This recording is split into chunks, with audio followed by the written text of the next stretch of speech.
पेणमध्ये छत्रपती संभाजी महाराजांच्या शिल्पावरून संताप, अभियंत्याच्या निलंबनाची मागणी।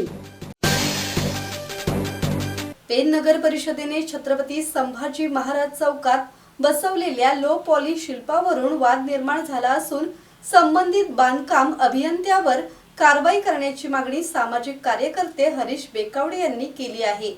अभियंता सुहास कांबळे यांचे तात्काळ निलंबन करून शिल्पासाठी खर्च झालेला 25 लाख रुपयांचा निधी वसूल करावा अशी लेखी मागणी त्यांनी मुख्याधिकारी जीवन पाटील यांच्याकडे केली आहे। सामाजिक कार्यकर्ते हरीश बेकावडे यांच्या म्हणण्यानुसार शिवप्रेमींची मागणी असतानाही कोणतीही समिती न नेमता स्थानिक लोकप्रतिनिधी, इतिहासकार, शिल्पकार आणि शिवप्रेमी संघटनांना विश्वासात न घेता हे शिल्प बसवण्यात आले। अनावरणानंतर जनतेतून संताप व्यक्त झाल्याने प्रशासनाला शिल्प हटवावे लागल्याचे त्यांनी सांगितले।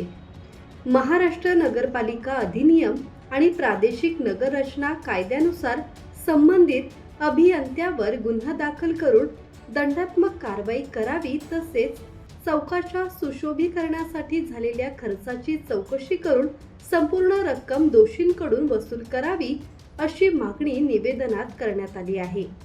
यापुढे महापुरुषांचे वास्तववादी पुतळे तज्ञ शिल्पकारांकडूनच तयार करावेत अशी मागणी आहे।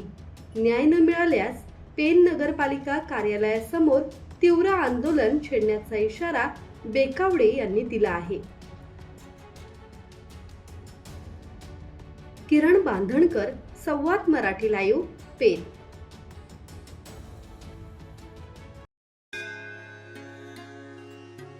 श्री गणपती संस्थान महड, तालुका खालापूर, जिल्हा रायगड।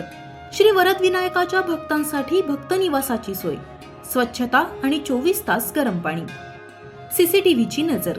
आगाऊ नोंदणीसाठी संपर्क करा 021 92 26 69 12 72 76 47 38 54।